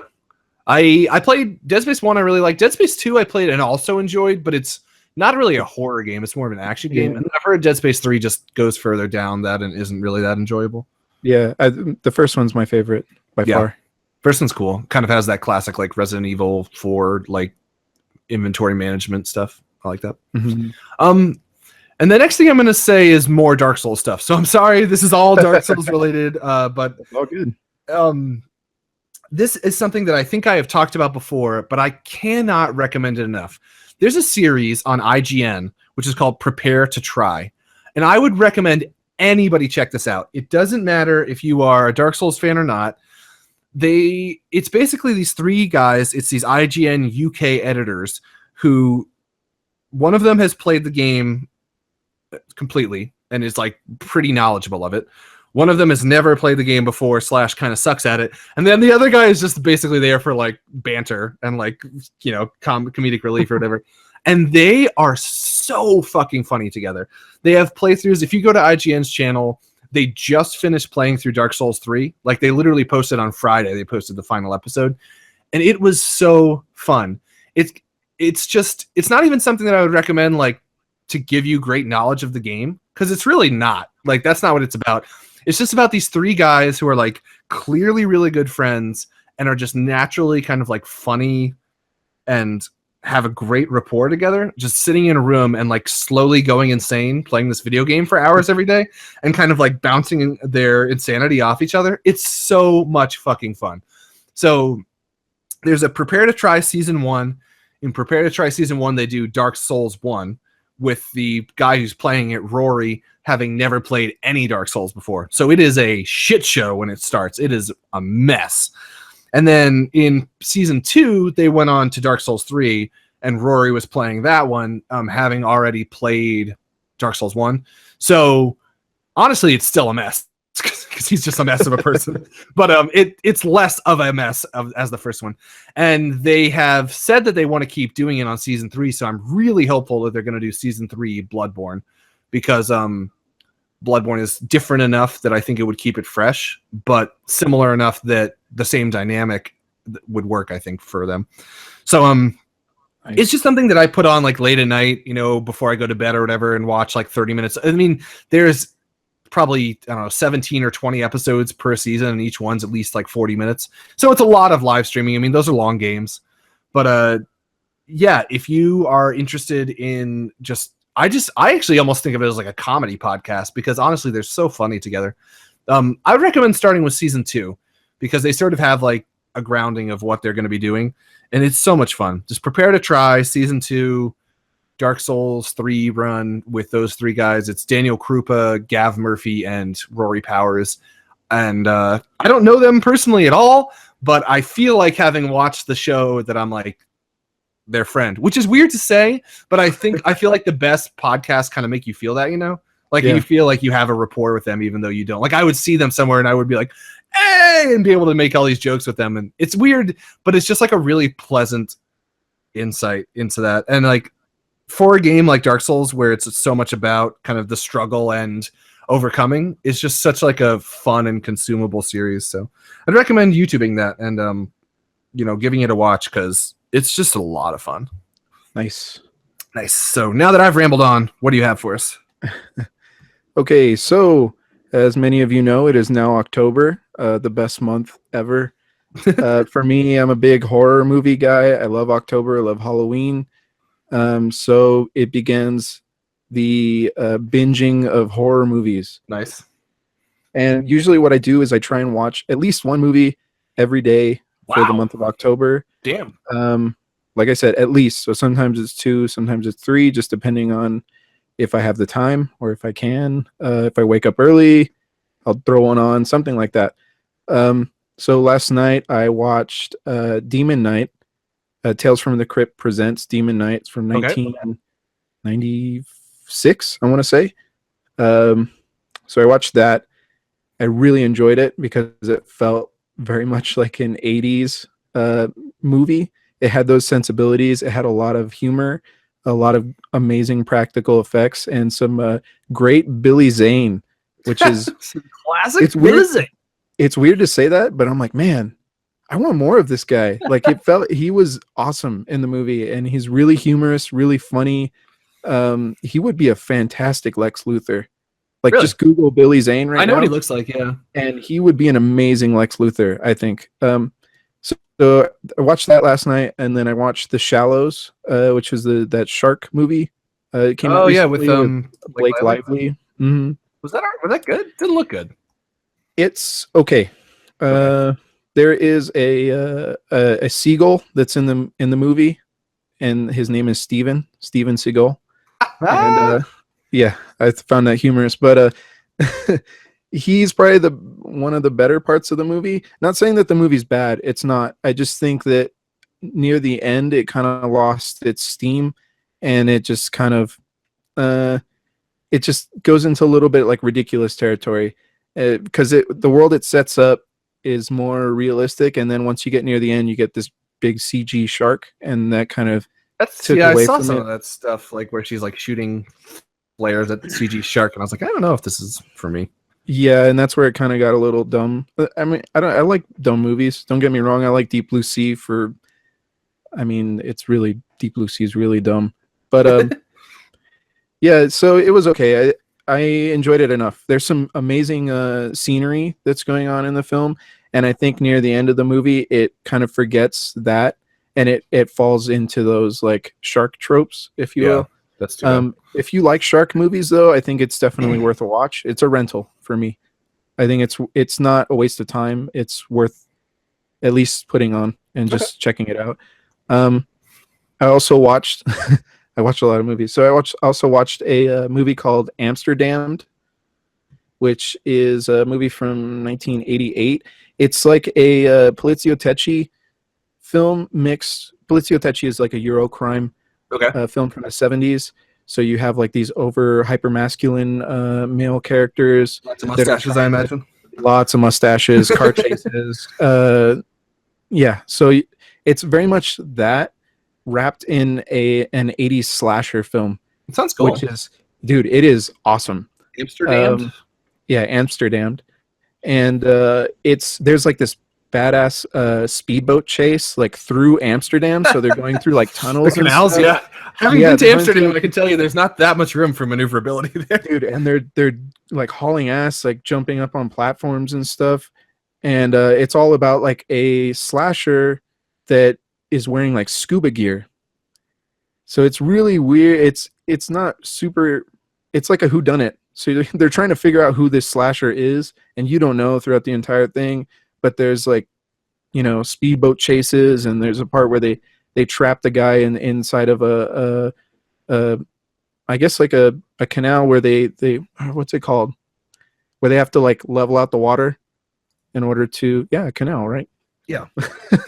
So they like trap him in there, and they try and get it like they surround the canal with a bunch of police, and when they drain it, it's just like a air tank. Like there's like moments of tension that are really great throughout the movie. So I watched those three. I don't think there's a US release of Amsterdam. Mine is a UK import. It's region B locked, but from what I understand, it is going to be coming out, I think, through Code Red very shortly on Blu-ray. So yeah, if you get a chance, check it out. It's a lot of fun. Even just watch the trailer if it sounds interesting. You have a multi-region DVD player or something like that? Yeah, I have a region-free Blu-ray player. Nice. So it does region-free DVDs and Blu-rays. So if you a big movie buff, it's something you should get, because oftentimes there's movies that aren't out here in the US that are elsewhere, or sometimes they're out of print here and they're super expensive, but you can import them and they're way cheaper. So I mean, sometimes you can end up saving a lot of money doing that. Yeah. For music, I mainly listen to punk music, post-punk. When I listen to music, I have a tendency to gravitate towards things that are very dimensional, I guess, if you will. So when I say punk music, I know a lot of people assume just like 3-chord songs, which is fine. There's nothing wrong with that type of punk music, but I like stuff that has a lot of dynamics in the writing. And I've been listening to some bands that I haven't listened to since like high school. So I've been listening to a band called Gunmole, which is only around for a few years. I think through like 2001 to 2004 or something like that. I've been listening to the album. It's called what's it called? Bored of Rejection. It's a really good album, and probably the one song that like gets me every time I listen to it. I'm like, man, I want to re-listen to this song like right away. It's called Song Number 2, and it's a good example of like using dynamics in the music, is because there's a hook in there where I'm a musician. I play music. I play in bands and stuff. So when I listen to music, these are things that like I gravitate to and cling on to. So there's like a whole hook that's in the song that's like a chorus, but there's moments where they'll change it slightly every single time. And if you're not paying attention, it just sounds the same. But there's moments where like, all the instruments will drop out and it's just the vocal, and then everything kicks back in. There's like these chokes like on the music where everything will like stop and then come back in. It's is it called Gunmole? What's the name of it? UNMOLL, all one word. GUNMMOL? OLL. Oh, bored of rejection. Oh, I was searching bored as in I'm tired of. No. Yeah. But interesting. I'll check that out. Yeah, it's really good stuff. I think I'm not 100% sure. I can't remember if Mike Hale is in Gunmole. I can't remember off I the don't know top who of my Mike head. Hale is. Mike Hales, he does like some acoustic stuff, but he's also in a few other. Yeah, like when you're in a band, dude, and a band breaks up, like you never stop. You usually you'll make another band, or So there's always like forks of certain bands. Another band that I've been listening to that I don't know if they're still active or not. I haven't followed them in a while. Is a band called Big Kids from Oakland. It's just Big Kids. They're really, really good. Very different type of music. They kind of mix like they have like a very 90s style mixed with like a more modern sensibility with a lot of like hammer-ons and pull-offs thrown into their music. It's really great. Their music is very dynamic. They have a tendency to go loud, soft, to go from like pauses to like really aggressive to really light. It's really cool. I love their music. So I've been listening to a lot of them. I think they have a few albums out. It's One called is Oakland. No. The band is called Big Kids, Oh. and they're from Oakland. So if you type Okay, in I thought Big you said Kids Oakland. I band, was like, that's interesting. no, that'd make it impossible to find. That's what I was having a hard time. Yeah, they're called Big Kids. And they have an album called "Don't Be a Baby." It's really good. I'm just listening to the Phone Home, I guess, like little EP. It sounds really good. Yeah, that one's really good too. I think that's their first release. Yeah, the type of music I like when it comes to like punk music is kind of like not screaming, just more like gruff vocal work. Yeah, I agree. I think. I mean, you and I have swapped some music stuff before, and I would imagine that we have somewhat similar taste. I think I probably tend to like a little bit what's the word? More like morose, mopey kind of, Joy Division and Echo and the Bunnymen kind of stuff. Whereas it seems like the stuff that you've pointed me towards is a little more like high energy punk stuff, like, or at least verging on that. So, but I think we can meet somewhere in the middle. No, that's the thing. Like, that's what's good, or I think is great about punk music. There's just so many facets of it. Like, you can do the super aggressive, like screaming, shouting type of punk music, or you can do like Jawbreaker type of punk music, which is stuff. Yeah. See, Jawbreaker is one of my favorite bands. So yeah, like I'm all over the place. I like everything. Mainly, like one of my favorite bands is a band called Small Brown Bike. Okay. I absolutely love that band, and that's another band that's like all over the place as far as writing. Another one is one that, like, when I play music, I take a big influence from is called the Broadways. And the way they do their songs is they don't really do any verse chorus work. It's because, usually when you listen to a song, it's like, okay, this is the verse, this is the chorus, and then we're going to do verse, chorus, bridge, maybe a chorus here, and then we'll end it with an outro, like intro, outro type thing. Like that's kind of the typical song structure, with this band, the Broadways. They have a tendency to tell a story with their music. So if they do reuse a part, they reuse it in a different way. So say they have a part that's like palm muted and really quiet, they'll later reintroduce that part like near the end of a song, open, in like halftime, and they'll do it more aggressive. So like it's stuff like that I think is super, super interesting. The Broadways, I don't think will be for everybody. They're more, I want to say like early 90s, but the vocals. I mean, they look. Is there what Michigan, or it looks like some of their stuff was like Chicago. Like Chicago. I mean, that area, like Chicago punk in like the 80s and 90s, is like phenomenal. Well, they have members. I don't know if you ever heard of Lawrence Arms, but two of the members from the Lawrence Arms kind of originated from the Broadways. There's also a band called the Honor System, which also originated from the Broadways. But yeah, it's kind of like that way of writing music, is that they tell a story through their songs, as opposed to just say like fitting a sort of structure. They rarely, if ever, reuse a part, or they rarely, if ever, have a chorus in their songs. Most of their songs tend to be, I guess, like environmentally aware and politically aware. But yeah, so that's like my what I've been listening to a lot. I've been kind of diving back into stuff that I haven't listened to in a long time since like high school. Some of it's good, and I'm like, man, I really miss this. And some of it, I'm like, why did I ever listen to this?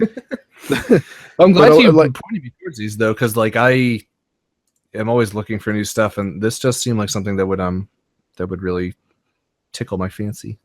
yeah. So I've been doing that. As far as reading, I'm trying to think. The last I read, the most recent thing I've read is the two Garth Ennis like short mini series of the Ghost Rider. I forget what they are I didn't know he called. did this.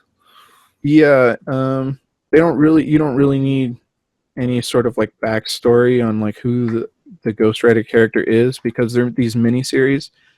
One's called Road to Damnation, um, and the other one is called Trail of Tears. Road to Damnation's kind of set in a modern day setting. Um, it's about it's kind of hard to explain. It's about a gentleman who is summoning like a demon to bring hell upon Earth, and Ghost Rider is pulled out from hell in order to retrieve and bring that demon back. Yeah, Yeah. but he's being he's like he made a side deal with an angel because there's two other characters. There's another demon who's hunting. There's like another demon who's contracted from hell, and then there's an angel that's contracted from heaven. So there's three different characters going after this one demon and trying to retrieve it and return it to where it needs to be. So there's that. It's Sounds pretty cool. good. The art, I think, in both of these are done by what's his name? It's not Robbie Reyes, is it? No, Crane. Clayton Crane. I think he also did the stuff on X Force, the Kyle Yost run. I don't know him then. Did he? Yeah, he did. Okay. So I don't know if you ever read the Kyle Yost X Force. No, I haven't. X Force. Yeah, he did the art for that as well. It's not my favorite. Yeah, I looked at the covers of the Yost, and was it Yost and who's the other person who writes with him? I don't know, but I was not super wild on the art. Yeah, the art's not my favorite, but I really love that X Force run. But the art's not fantastic. It's very of a certain style and of a certain taste. Yeah. So some people might love it. Me, I'm kind of in the middle. But that's that Ghost Rider story, and then the other one, the Trail of Tears, is kind of set during the Civil War. I want to say like shortly after the Civil War, and it's about a man who, I guess, let's see, he's kind of housed by a African American gentleman who bought his freedom after a while, and he's living free, and he eventually ends up getting murdered, and it's kind of like a revenge tale in that sense. Okay. So yeah, it's kind of hard to explain it without giving away everything. But I've never read any Ghost Rider. Neither have I. So I figured I like Garth Ennis. I like his sense of humor at times, and I like his kind of grittiness at times. And I figured these are miniseries. They're easy, like one's like 4 issues. I think the other one is 6.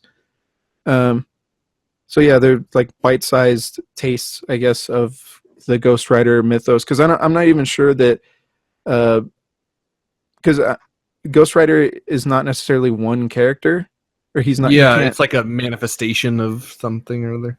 Exactly. There's like multiple Ghost Riders, so there's not this whole like huge backstory behind the character in these books. So you don't really have to have like this huge knowledge of previous events or anything. It's just kind of you go in and you get a nice tight story.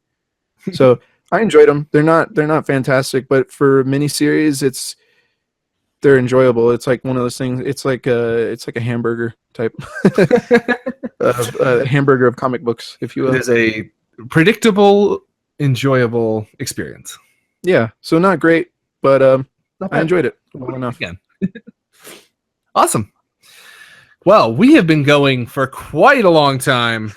Let's wrap this bad boy up.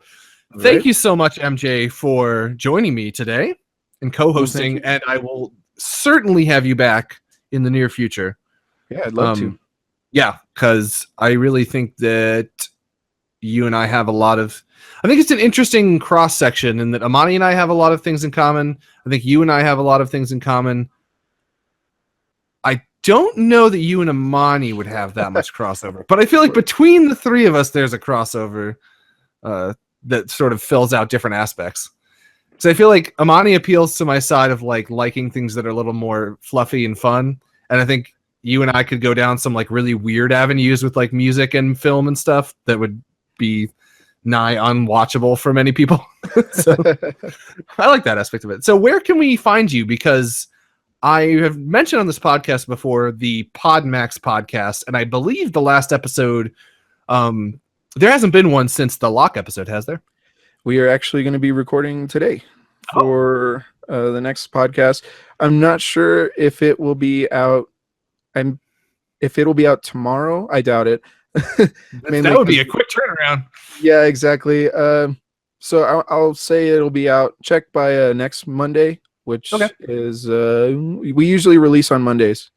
Um, so if you want to check us out, we have a website. It's Podmax, like PODMAX podcast .com, and we do film reviews where we do just kind of open discussions of certain films.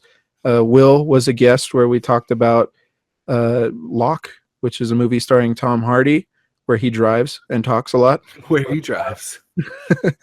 So yeah, we do written reviews as well. I haven't done anything yet, but I'm contemplating. I haven't had anything that striked me yet. Got to 'Cause, learn to like, read first. It's gonna I be know, a right? it's It's gonna very be an uphill difficult. battle. I gotta walk before I can run. Exactly. But yeah. So if you want to check that out, it's up there. If you could, yeah, give us a listen, it'd be great. Yeah, I would highly recommend it. I have listened to a number of ones. I liked the Cornetto trilogy. You guys did all the Edgar Wright films, and I've listened to a couple other ones which I have not. Was it the Street Kings and American Ultra, which I have not watched, but I found interesting to talk about. And you guys have a pretty rotating cast. It seems like of third chairs, at least in the different ones I think because I've been on it. There was another gentleman who did American Ultra. I think there was another guy in the earlier ones, and then you and Joe anchor at least all of them, right? Yeah, it's always me and Joe. For the most part, for a while, we had me and Joe are related. We're both cousins. Oh, okay. I didn't know that. We have a very large family. We're Hispanic, so it's very, very large family. So the other individual, Daniel, Daniel, who's on a lot of the episodes, he's also my other cousin. Okay. So he's usually on, but as of lately, he's been very busy. So we try and just kind of vary it up with different guests. I think it's a lot of fun when we get varying opinions. It's not often that we all agree on something, and I think that's what makes it super interesting. Because if we're all just loving all over a film, it gets kind of boring. So I think perspective is definitely what makes film review really interesting. Yeah. And I think I tend to agree with you a little bit more on this stuff when you because I know when you were talking about American Ultra and some of like the fight scenes and the lack of like practical effects, and I was like, yeah, that hits me in my core. I really like can get down, and I really like the stuff that you talk about, like 70s and 80s action and horror movie, where it is so much more about the, I don't know. I'm not going to say that like modern filmmakers don't love film. I think that's an unfair thing to say about somebody, but there's some like love of the old school process in that stuff that I think is lost, which is always kind of disappointing to see, because I really love that style, the old school stuff.